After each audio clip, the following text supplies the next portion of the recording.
దీంతోని దూరము తగ్గుతుంది. Dedicated greenfield highway express హైవేలు వేయడం ద్వారా బుల్లెట్ ట్రైన్ ద్వారా రవాణా సులభతరం చేస్తున్నాం.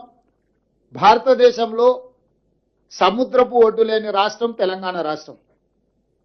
ఒకప్పుడు నిజాం ప్రభుత్వంలో మచిలీపట్నం పోర్టు కూడా మన దగ్గర ఉండేది నిజాం రాజ్యం ఉన్నప్పుడు. ఈరోజు మనం మచిలీపట్నం పోర్టు కూడా ఈరోజు కనెక్టివిటీ డెవలప్ చేస్తున్నాం. తద్వారా ఈ మ్యానుఫ్యాక్చరింగ్ జోన్లో సొంత దేశాలే కాకుండా విదేశాల నుంచి కూడా పెట్టుబడులను ఆకర్షించడం ద్వారా ఈరోజు అభివృద్ధి ప్రణాళికలు సిద్ధం చేస్తున్నాము. ఇవాళ తెలంగాణ రాష్ట్రంలో ఒకే ఒక్క ఎయిర్పోర్ట్ ఉంది.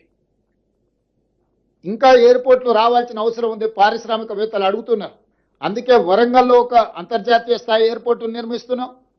ఆదిలాబాద్లో ఎయిర్పోర్ట్ నిర్మించాలనుకుంటున్నాం. భద్రాద్రి కొత్తగూడెంలో ఎయిర్పోర్ట్ నిర్మించాలనుకుంటున్నాం.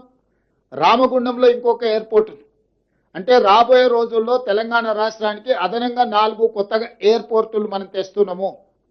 ఏ రాష్ట్రమైన అభివృద్ధి చెందాలి అంటే ఆ రాష్ట్రానికి సులభతరమైన రవాణా వెసులుబాటు ఉండాలి.